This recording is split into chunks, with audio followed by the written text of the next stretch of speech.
Our next speaker is Alan Gillis. Alan has served as president of the Massachusetts Republican Assembly for a number of years, specifically from 2003 to 2009. In addition to his service in that organization, he has been a longtime member of the Malden Republican City Committee and a member of the Malden Chamber of Commerce. Alan has been active in Republican and conservative politics for a long time and is very well known in our community. Please welcome Alan Gillis.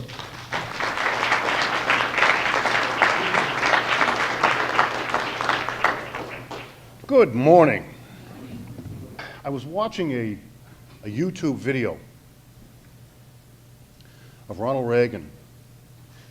It's an older video where he was thanking the California Republican Assembly for their work on his behalf when he was elected initially, of course, in '66 as governor, against an entrenched incumbent, by the way. And it was, I remember, I was a younger man in the '80s, and I remember watching him with his hair and how he had always this wonderful bunch of hair. And I remember all the political cartoons always capturing that man's hair. And I'd love to have Ronald Reagan's hair.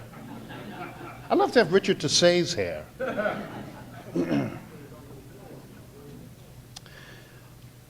The California Republican Assembly played a very important role in finding, well, not necessarily finding Ronald Reagan, but connecting him with popular politics.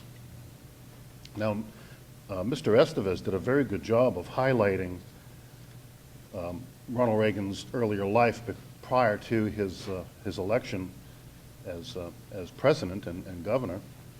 But it's important to understand that you need a politician with a message, but for politics to happen, you need a dialogue. And there's people, there's the politician, his ideas, the ideas that are going to be articulated and expressed, coming from the heart, and it has to be received. There's that dynamic. Well, the first audience, the first group of folks to have the dialogue with Ronald Reagan in popular politics was the California Republican Assembly. The California Republican Assembly was formed first in '32. It was incorporated in 1934 in response to FDR's unprecedented scheme to enlarge the power and influence of the federal government with an economic stimulus package. Many people today are unaware of the rigorous and rancorous fight that accompanied this intentional ballooning of the central government's power back in the '30s. Many, many good and patriotic citizens disagreed with the tenets of the New Deal and resisted this fiscal and regulatory monster. The Young Turks, as they were called back then in 1932, who began the California Republican Assembly, grew the organization to a point where by 1964, the California Republicans for Barry Goldwater, a CRA-led organization, chaired or co-chaired by Ronald Reagan, asked Ronald Reagan to speak. And that's where he gave that speech, I believe it was entitled Time for Choosing, Mr. Estevez referred to earlier. In that speech, Ronald Reagan pretty much threw down the gauntlet, and he blasted what was a term unheard of then, big government. At least it wasn't in the public realm as much as it is today. He was blasting Lyndon Johnson's proposed Great Society programs. It was here that Ronald Reagan came into the national purview as a possible candidate. Now, he, of course, as Eric said earlier, he was a spokesman for GE, traveled around the country, and then he got the job hosting the weekly TV program, where he had an opportunity to share his ideas. He got involved in an ancillary way with the California Republican Assembly. He didn't take leadership, but he was involved and he listened to their calls for him to run. Now, the California Republican Assembly then grew into, between 34 and 64 and then into the 90s, grew into a national organization with chapters in just about every state. And there's a chapter right here in Massachusetts.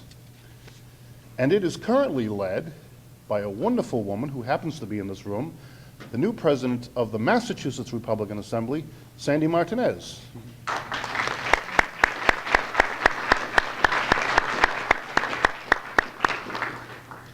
Now I'm going to tell you a little bit about the Republican Assembly. Now, stay seated, keep your seatbelts fastened, because I'm going to probably make some of you uncomfortable. We believe that man's rights flow from the Creator, and the rights of life, liberty, and pursuit of happiness are unalienable and cannot be legitimately granted or rescinded by men. We believe in the guiding force of moral law as expressed by the Judeo-Christian ethic and contained in the Holy Scriptures of these historic faiths. Outstanding stuff, huh? We believe that the only answer to the current moral decline in our nation is a return to the beliefs and standards of morals which our founding fathers placed into the Constitution. With the framers of that document, we believe President Adams' statement that our Constitution was made only for a moral and religious people. It is wholly inadequate. It is wholly inadequate to the government of any other than a moral and religious people. Thank you, John Adams. We understand that the concept of self-government begins with the governing of one's self first, then family, then community, then state, then nation. We believe in the rights of parents to quality education for their children. We support parental choice to create competition among the schools. We must ensure that no school or teachers' union can compromise the education of our children or advance a particular political agenda at the expense of our future generations' education.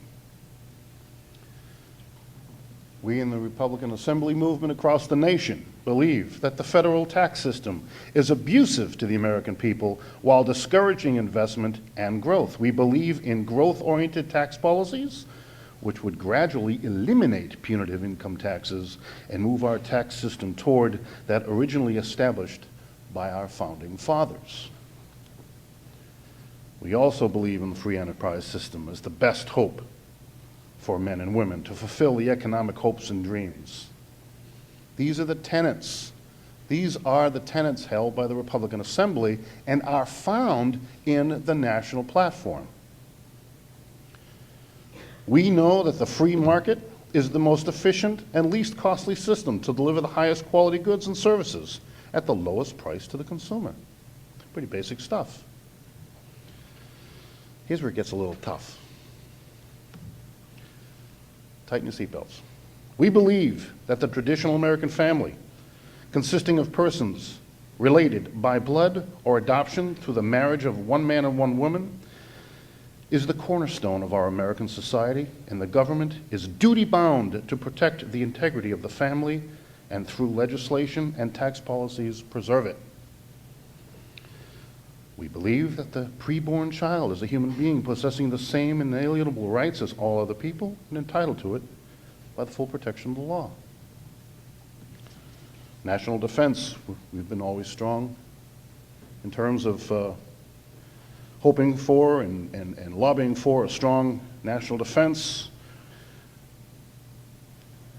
Right to keep and bear arms, of course, is something we've all been excited about on the right side of the Republican Party. You know, Ronald Reagan referred to the Republican Assembly movement as the conscience of the Republican Party.